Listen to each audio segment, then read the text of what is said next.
kita harus tetap membaca kalimat tauhid itu tanpa terputus. Anehnya, pulpen hitam bisa menjadi aneka warna sesuai penampakan asli makhluk tersebut.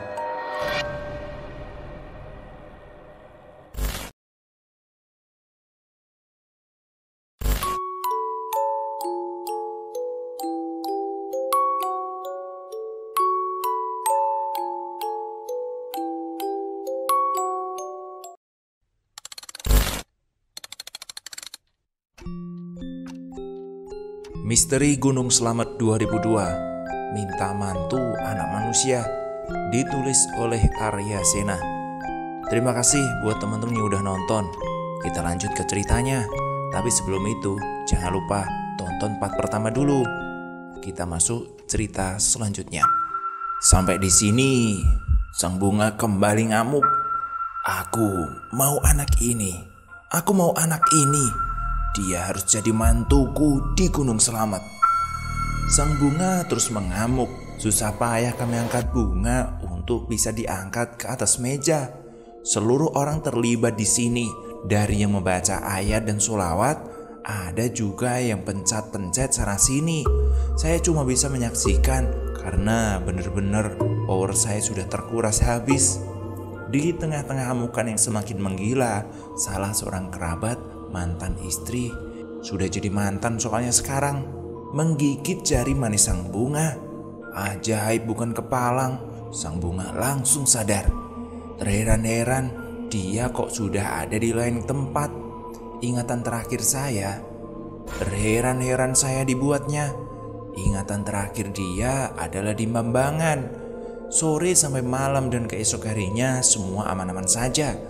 Sorenya kita pamit menuju stasiun Purwokerto dan menanti kereta api ekonomi atau bisnis ataupun apapun lah, yang penting menuju Jakarta.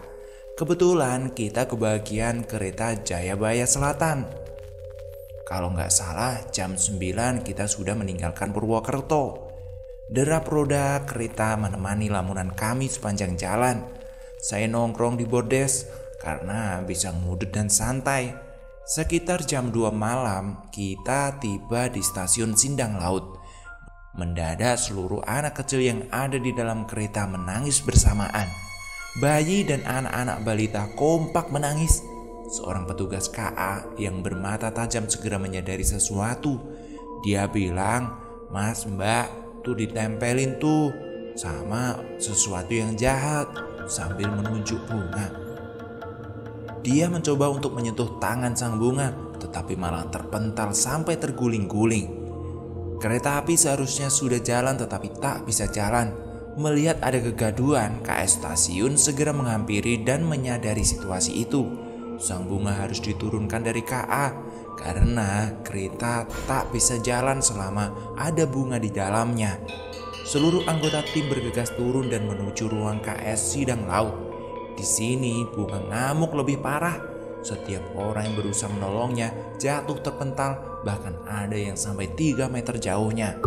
Bunga ngamuk bukan kepalang, minta diantarkan kembali ke Gunung Slamet. Acaranya sudah siap katanya. Dia terus ngamuk hingga merusak beberapa barang di ruangan kereta stasiun. Saat situasi genting, muncullah seorang laki-laki setengah baya. Dia langsung menangani sang bunga. Ajaib, dia tidak terpental.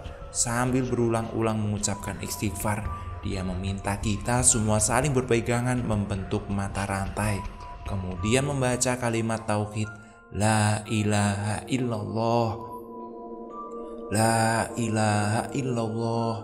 Seperti ada power yang mengalir dan seluruh aliran tenaga tersebut mengalir kepada Tuhan penolong kita.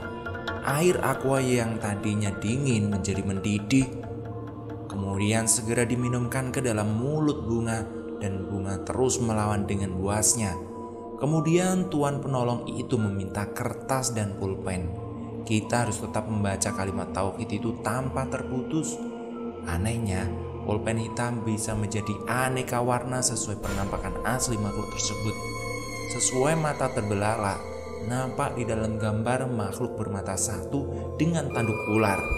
Tangan kiri memegang tongkat dan tangan kanan memegang pedang yang juga berupa ular. Setelah gambar sang makhluk jelas, maka segera dibakar oleh Tuan Penolong itu.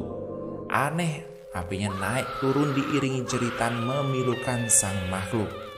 Setelah gambar habis terbakar, Bunga pun siuman. Dia bilang kalau dia tadi ada di ruangan mewah resepsi pernikahan. Kok tiba-tiba ada di sini?